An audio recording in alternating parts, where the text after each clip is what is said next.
gone. The English people went to Ireland. At that time, Ireland had 90% of forest cover. When they left, they had only 1% forest cover. Where did that wood go? Homes in England. If everybody cuts trees just because you want to sit on a plush chair, who is going to have fresh oxygen on this planet? Who is going to breathe properly? If all our lung spaces go away, what are we driving our planet to? Just for a human greed?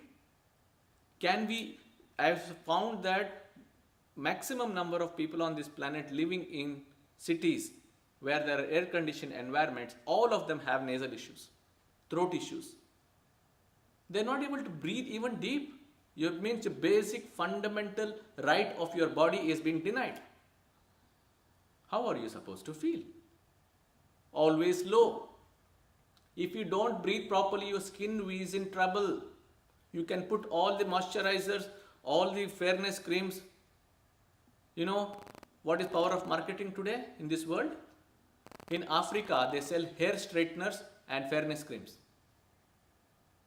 Can you believe it? They cannot change the genetics. That's the way it is. But maximum number of hair straighteners and fairness creams are sold in Africa. This is power of extraordinary hype that has been passed on this planet. That we are trying to change our origin, our genetics, trying to play around. What do we get from this? Incurable diseases. Because that's what is happening to our planet. We are not able to reverse cancer. Why? Why can't we? With the usual radiation therapy, chemotherapy is a slow death. It's like you're extending your misery for a few more years. But you're not able to overcome that. That means, the science of yogis is, there is a Vaidyanatha. The meaning of it means the leader of one who knows how to dissolve this body's disease. Vaidya means one who can dissolve the disease. Veda, science. Vyadi, disease. So, the medicine is already inside us. How did we know? We don't have to try to know. Doesn't the designer know? Will he send a poor instrument to face it? Human body is the world's largest repository of chemicals required for naturalization. Everything that you need is already pre-fitted. It's already there. How did the brain not know how to reorganize itself? Are you going to retrain the brain how to operate in bioorganic way? The brain does 4,000 processes in split second. That in 1 second, 1/4000th of a second, one process is happening in the brain. Are we controlling it? I was listening to a lecture by the head of Tesla.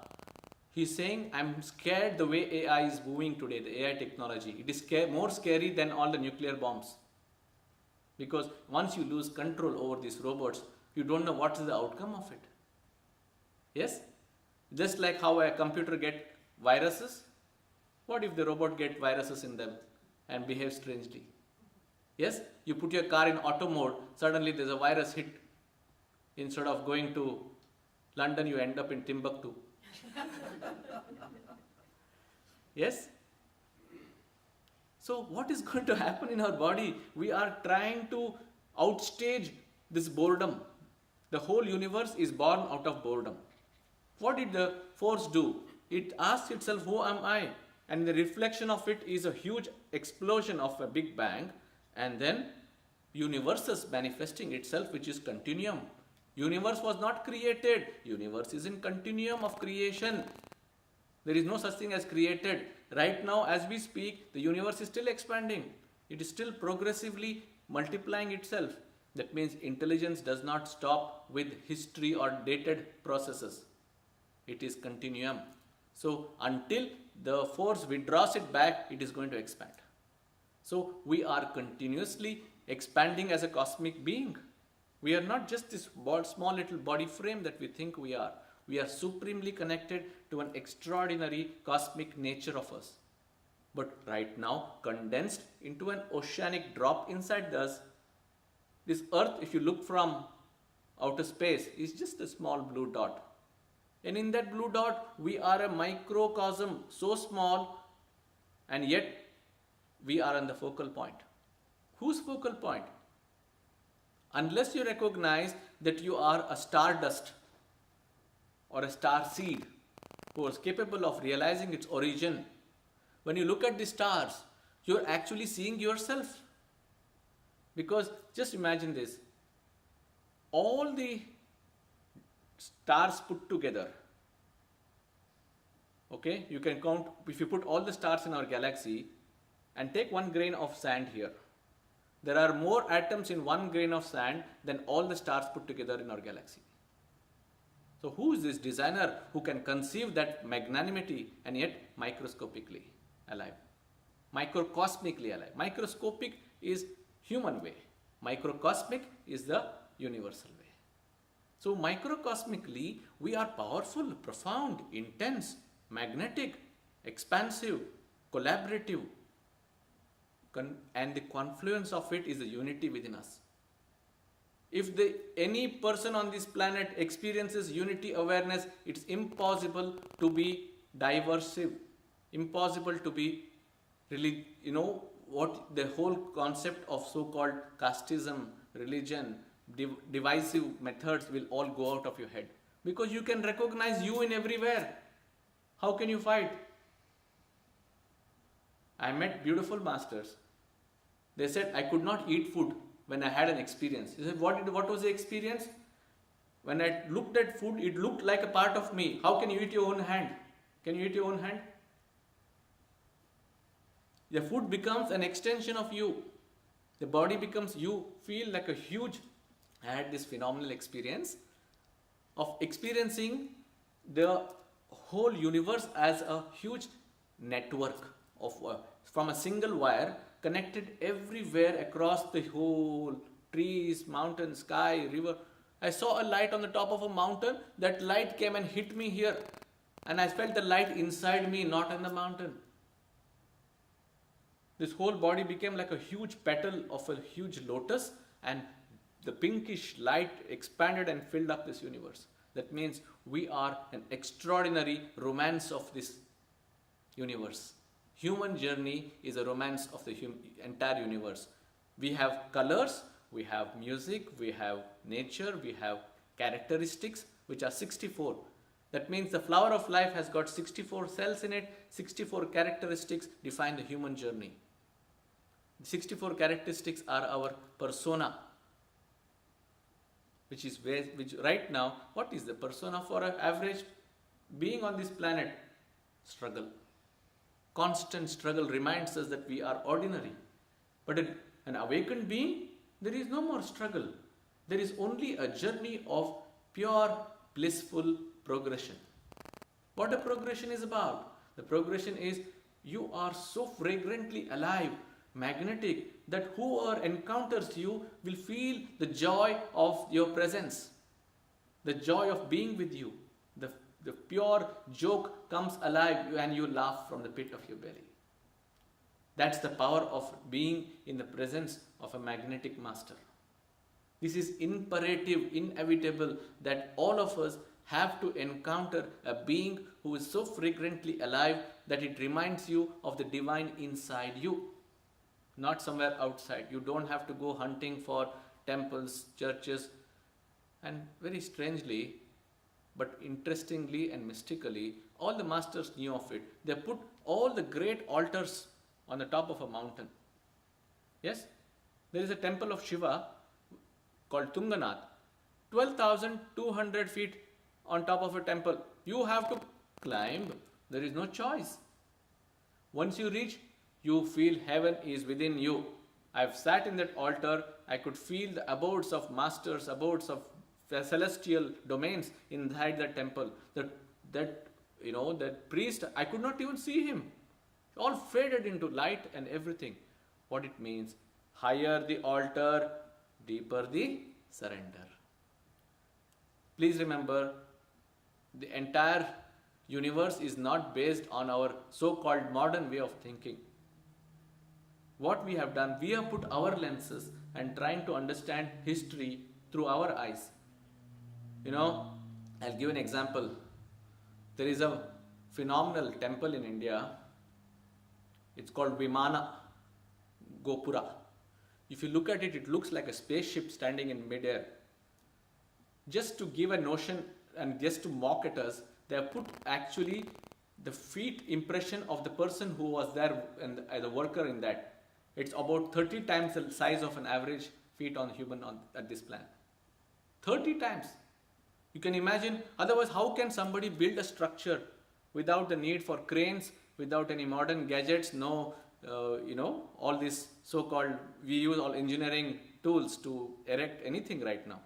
There was no need because the size and power of those people and the phenomenal creative ability, they have, these temples, they have left a certain rock for public consumption. You know what it is? There is an open challenge. Can any one of you right now do a sculpture of that quality?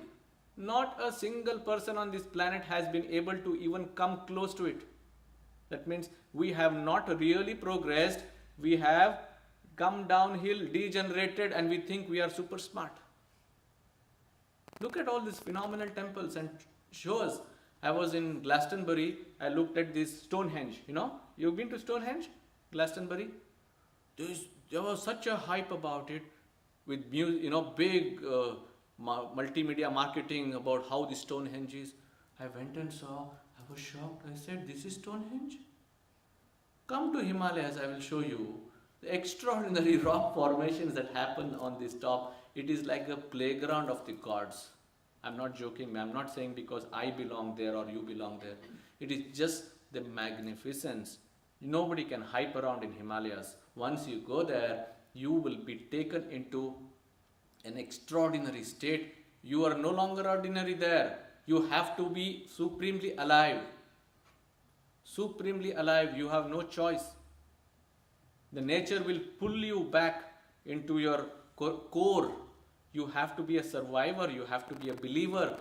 I remember the words of a Lebanese Mount Everest expedition guy who climbed Mount Everest eventually. He said, "Minute I put my first step on Mount Everest, the chant of Om Namah Shivaya started playing inside me." He has never in his life heard of this chant. He just said it started playing inside me. I have no choice. All through the entire climb it was playing inside me. That means that there is a connection, a spiritual connection. Om Namah Shivaya is not a Hindu chant. It is an atomic explosion. If you didn't know, we will categorize it as religious barricade. Our reference library has no strong notion to it. We think it is not important. Just because we don't know, can we change the knowledge of it? Can we change the science of it? No. This body has experienced Om Namah Shivaya as an atomic bomb. Haida Khan Baba in Himalayas, who came from an Islamic background, he had no clue what it is. He had an explosion inside him just by the remembrance of this Om Namah Shivaya. That means I'm not trying here to infuse your thought world into any barricades of reference libraries. All I'm saying is just be open, just be strong enough to realize that there is a magical, intense possibility in each one of us. Don't be limited by what you have read, heard so far. There is something beyond what is already there in our system. We have become used to a certain way of culturing. We have used to a certain way of living. Has it served us? Ask yourself. Don't be polarized. Just ask yourself. All that you know so far, has it taken you closest to the God within you? Has it given you heightened godly experience? Has it made you explosive? Has it made you divinely orgasmic? Has it made you expansive? Has it made you feel unity inside you? Have you made you feel so intensely ecstatic? So blissful that you are a child? Have you seen those 3-year-olds? You can't catch them. They run wild like horses. Yes, we have lost it. We look utterly boring, stiff. It takes so much effort to just come out of the sofa. Yes, why are we so boring? Why are we so struggling? It's just that we have become overtly engaged in a dream world. This dream world, has it made us more alive or has it made us more sedentary? Has it made us so difficult to operate as just a beautiful original design? All of us are original design. Why? Because we are unique. All of us are unique. There is no need to measure, no need to compare, no need to arrive at conclusion that we are not good enough. We are all beautiful. We are all meant to be so unique, and that uniqueness is our fragrance. That fragrance cannot be, see, it's like you walk into a flower shop, a florist. How do you know which one to pick? What is your choice? If you allow your heart to be in place, magnetically you will be drawn to a flower. The flower is actually calling you by its frequency, by its fragrance. It draws you. Just like the way it draws the bees, it draws you, it magnetizes you, and that's your choice. The trees are talking to us, but are we listening? The plants, the herbs, everything is talking to us. We are dumb. All we carry is an electric saw to make furniture out of them. How dumb can this planet be? And we think we are educated. For what? To cut more trees. It's shameful to see this planet being stripped of its lung spaces, and then we say it's progression. We only look at how many big skyscrapers we have built. Is that a sign of so-called progression? What have we done to this body? This body needs constant aid in the form of medicine, constantly looked after by somebody else. We have given the keys of our car to an unknown chauffeur. We don't know what mood he is in today. Yes? So how are we going to be fragrant enough? How are we going to take charge of this body? It has phenomenal powers. The first power of this body is to experience the supreme connectedness. If all the collagen in this body comes alive, it binds you into integration. That means no more disease. What can we do with this body? Do we have the ability to see through that disease is not sudden accident? Long before the disease came to you in magnification in the body, it was first making a penetrative hole in your auric field. If you study this body in a machine which can read this auric field, the Kirlian photography enables you, squid magnetometer enables you to see through the auric field, or you develop the insight to see through you, or you develop the insight to do something profound which can purify you. Either you want to look at a disease or dissolve a disease. Most people are happy to have a nice medical report with their body. Yes?